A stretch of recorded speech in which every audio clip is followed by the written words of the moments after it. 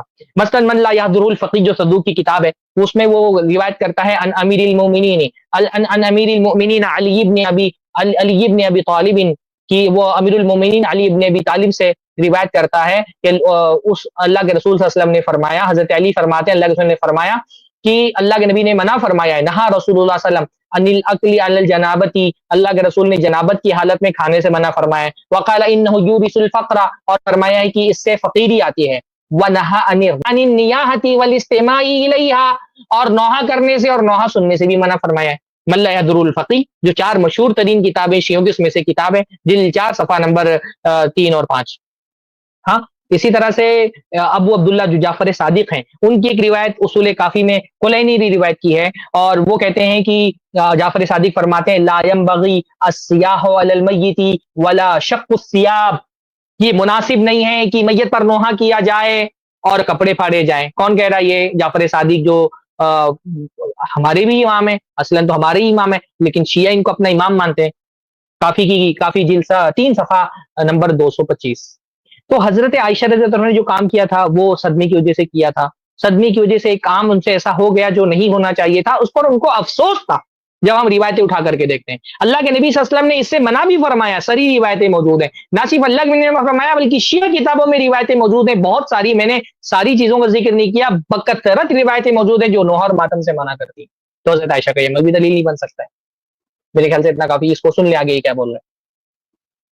عورتوں نے چوٹی بڑی ازواج نبی صلی اللہ علیہ وسلم انہوں نے کیا, ٹھیک ہے نا, یہ واضح طور پر, اور یہ حدیث صحیح ہے. یہ کتاب مسند احمد بن حنبل ہے, تحقیق شیخ شعیب الارناؤوط, جز نمبر 43, 2001 میں چھپی ہے. یہاں پہ ملاحظہ کریں, یہی حدیث 26,348 نمبر پر ہے.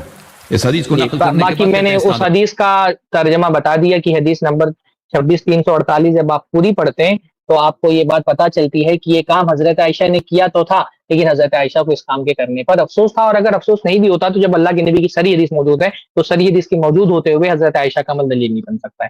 تو یہ تو ان کے دلائل تھے. اس کا میں نے کوشش کیا کہ جتنا مختصر ہو جواب دوں. یہ ماتم کو جو انہوں نے اتنا فوکس کیا ہے, اس کی ایک وجہ ہے اور بڑی وجہ ہے. اصل میں ہوتا کیا ہے کہ چاہے کوئی جھوٹی چیز ہو, کتنی بھی جھوٹی ہو, لیکن جب اس کی منظر کشی کی جاتی ہے, چاہے ویژول ہو, مطلب دکھائی جا رہی ہو, چاہے اس کو سنایا جا رہا ہو, اور چاہے اس کو پڑھا جا رہا ہو, جب اس کی منظر کشی کی جاتی ہے اور جتنی ڈھنگ سے کی جائے گی تو کتنا بھی آپ کو یقین ہو کہ یہ جھوٹ ہے, مگر دل پہ وہ ایک اثر چھوڑتا ہے. تو ماتم کے ذریعہ یہ کیا کرتے ہیں کہ چونکہ اہل بیت کا ایک غلط ایک شبیہ پیش کرتے ہیں مظلومانہ طریقے کا, اور جو ایک یعنی کہ حضرت حسین کی شہادت کا تو ایک معاملہ مطلب سچا ہے کہ وہ شہید ہوئے, لیکن اس کو جس رنگ اور جس ڈھنگ میں پیش کرتے ہیں, اس رنگ ڈھنگ میں جو کچھ ملاتے ہیں, تو ہوتا کیا ہے کہ لوگ اس میں اثر میں آتے ہیں. اس لیے اس چیز کو یہ ہرگز نہیں چھوڑتے. یعنی سب سے زیادہ فوکس یہ لوگ اس کو اس لیے کرتے ہیں کہ ان کے پاس دلیل کی دنیا میں کچھ نہیں ہے, حقائق کی دنیا میں کچھ نہیں ہے, جھوٹی قوم ہے. اس لیے ایک ایسی چیز کا سہارا لیے ہوئے ہے کہ اس چیز کے ذریعہ یہ پوری دنیا میں اپنی فکر کا پرچار کر سکیں اور لوگوں کو اس میں داخل کر سکیں. اس لیے کہ یہ مؤثرات قویہ میں سے, یعنی بہت جو پرزور طریقے سے جو چیزیں اثر کرتی ہیں ان چیزوں میں سے ایک ہے. اس لیے انہوں نے اس چیز کو پکڑا ہوا ہے. یہ ایک مطلب سائیکولوجیکل چیز تھی جو میں نے کہا اس کو عرض کر دوں. جزاک اللہ خیر. اچھا, ایک اور چیز میں یہاں پہ واضح کر دوں کہ یہ جتنی روایات میں آتا ہے نا کہ حمزہ رضی اللہ تعالیٰ عنہ کی شہادت پر اللہ کے رسول روئے. اچھا, سب سے پہلے جو یہ اس شخص نے جو پیش کیا تھا نا روایت مستدرک حاکم کی, تو اس میں اس نے نیچے امام زابی کا تبصرہ پیش نہیں کیا, جبکہ امام زابی نے کہا کہ اس میں ایک راوی متروک ہے. تو پہلے نمبر پر جو اس نے روایت پیش کی مستدرک حاکم کی, تو وہ روایت صحیح نہیں ہے, متروک راوی ہے. امام زابی کا نیچے تبصرہ موجود ہے لیکن اس بندے نے پڑھا نہیں اس کو. حالانکہ دوسری بار جب ایک روایت پڑھا تو امام زابی کا تبصرہ بھی پڑھ کے سنایا اس نے, لیکن جہاں پہلے فرسٹ ٹائم پہ جہاں دیکھا کہ امام زابی نے نقل کر دیا وہاں نہیں سنایا. لیکن ایسی صحیح روایتیں ہیں کہ اللہ کے نبی صلی اللہ علیہ وسلم رو پڑے حمزہ رضی اللہ کی شہادت پر. ایک اور روایت ہے کہ حسین رضی اللہ تعالیٰ عنہ کا ذکر کیا اللہ کے رسول نے, اور اس پہ جو ہے آپ صلی اللہ علیہ وسلم کی آنکھوں سے آنسو بہ پڑے. ایک اور روایت ہے کہ اللہ کے رسول نے جو ہے اپنی بیٹی بچوں پہ, اللہ کے رسول کے بچوں کی وفات پر بھی آنسو آئے. تو ایسی کئی روایتیں ہیں کہ اللہ کے رسول نے اپنے خاندان کے افراد کی وفات پر یا شہادت پر آپ صلی اللہ علیہ وسلم رو پڑے. ٹھیک ہے, اب اس سے لوگ کیا دلیل لیتے ہیں کہ ہم بھی اللہ کے نبی صلی اللہ علیہ وسلم نے جن جن پر روئے ہم بھی روئیں گے, یہ سنت ہے. نہیں بھائی, اگر اس سے جو فطری طور پر رونا ثابت ہوتا ہے وہ یہ ثابت ہوتا ہے کہ آپ کے گھر میں آپ کا بچہ اگر فوت ہو گیا آپ رو سکتے ہو, آپ کا کوئی بچی کی وفات ہوگی آپ اس میں رو سکتے ہو. یہ سنت نہیں ثابت ہوتی کہ اللہ کے نبی صلی اللہ علیہ وسلم کی اولاد کا ذکر کر کے, حسین کا ذکر کر کے یا حمزہ کا ذکر کر کے آپ رو, یہ نہیں ثابت ہوتا. اس سے یہ ثابت ہوتا ہے کہ آپ کے گھر میں اگر ایسی حالت آتی ہے اور فطری طور پر آپ کی آنکھوں سے آنسو بہ پڑتے ہیں تو اس میں گنجائش ہے. اسی لیے جتنے محدثین اس طرح کی روایتیں ذکر کرتے ہیں کتب حدیث میں, تو باب رہتا ہے باب البکائی علی المیت, میت پہ رونا, یعنی رونا جائز ہے. یہ بالکل ایسے ہی نا جیسے اللہ کے نبی صلی اللہ علیہ وسلم نے حسن حسین رضی اللہ عنہما کا عقیقہ کیا, 7ویں دن عقیقہ کیا. اب اس سے یہ سنت, اس سے کون سی سنت ثابت ہوگی؟ وہ یہ کہ اگر ہمارے یہاں کوئی بچہ پیدا ہوتا, ہمارا بیٹا, ہمارا نواسا, تو ہم بھی 7ویں دن اس کا عقیقہ کریں گے. یہ نہیں کہ ہم حسن حسین کا عقیقہ پوری امت کرنے لگے, یعنی ہر آدمی حسن حسین کا عقیقہ کرے, یہ تو ثابت نہیں ہوتا نا. وہ اللہ کے نبی صلی اللہ علیہ وسلم کے گھرانے کے تھے تو اللہ کے نبی صلی اللہ علیہ وسلم نے عقیقہ کیا. اب امت کے لیے اس میں جو دلیل ملتی ہے, سنت ملتی ہے, وہی کہ ہمارے گھر پہ بھی اگر بچے پیدا ہوں گے تو ہم عقیقہ کریں گے. ایسے اللہ کے نبی صلی اللہ علیہ وسلم کی آنکھوں سے جو آنسو نکلے حمزہ رضی اللہ عنہ کی شہادت پہ یا دوسرے افراد اہل بیت کی شہادت پہ یا ان کی وفات پہ، تو اس سے جو سنت ثابت ہوتی ہوئی کہ ہمارے گھر والوں میں بھی اگر کسی کی وفات ہوتی ہے تو ہمارے آنکھوں سے آنسو بہہ جائے تو کوئی مسئلہ نہیں، لیکن یہ سنت کہ حسین رضی اللہ عنہ کی شہادت کا ذکر کر کر کرنا نبی کی سنت ہے، ہم بھی ایسا کریں گے، یا حمزہ رضی اللہ عنہ پر اللہ کے رسول نے آنسو بہائے تو ہم بھی آنسو بہائیں گے، یہ سنت نہیں ہے۔ ہاں یہ بہت کہہ سکتے ہیں تو اس کی گنجائش ہے کہ بھئی حمزہ رضی اللہ تعالیٰ عنہ کی شہادت کا ذکر کرتے ہوئے اگر کوئی آدمی بیان کر رہا ہے تو واقعات کے بیان کے وقت اگر جذبات میں اس کی آنکھوں سے آنسو بہ پڑے تو یہ ممکن ہے، حسین رضی اللہ عنہ کی شہادت کا ذکر کرتے ہوئے بھی آنسو بہ پڑے تو ممکن ہے، لیکن یہ اس کو سنت بتانا کہ نہیں ہم ذکر کر کے روئیں گے تو یہ اللہ کے نبی صلی اللہ علیہ وسلم کی سنت نہیں، امت کے لیے اللہ کے رسول نے یہ سنت نہیں بتلائی کہ تم لوگ ان سب کا ذکر کر کے رو، ایسی کوئی تعلیم نہیں دی گئی۔ Don't forget to like, share and subscribe. منہج السلف میڈیا، آپ کا ایک شیئر کسی اور کے لیے ہدایت کا ذریعہ بن سکتا ہے، انشاءاللہ۔